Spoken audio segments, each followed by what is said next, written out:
आदित्य एक software engineer है और उसकी शादी नेहा से हुई है।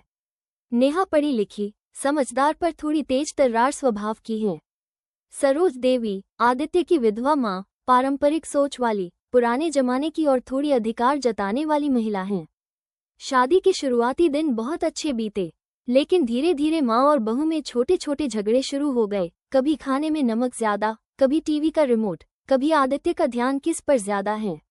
आदित्य दोनों से बहुत प्यार करता है, मगर जब दोनों शिकायतें करने लगती हैं तो वो अक्सर चुप रह जाता है।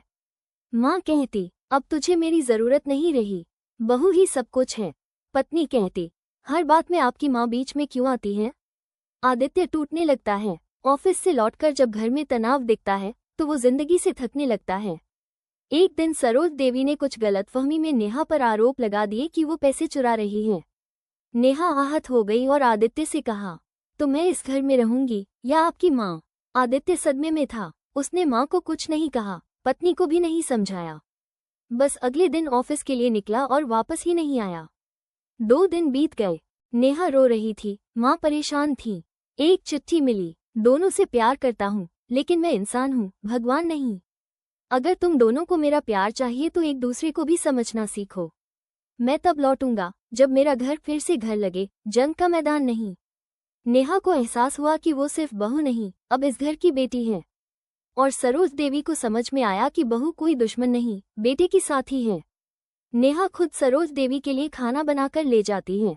सरोज देवी ने उसके सिर पर हाथ फेरते हुए कहा, बेटी माफ कर दे, मैंने तुझे कभी अपनी बेटी माना ही नहीं। नेहा रोते हुए बोली, अब से माँ बेटी मिलकर इस घर को संभालेंगी। आदित्य जब लौटा तो घर में शांति थी। माँ और पत्नी हंसते हुए उसके पसंदीदा आलू के पराठे बना रही थी। नेहा मुस्कराकर बोली, अब ये घर घर है और आप इसके राजा। आदित्य की आंखों में आंसू थे पर दिल में सुकून था। संदेश, रिश्ते कभी एक तरफा नहीं होते।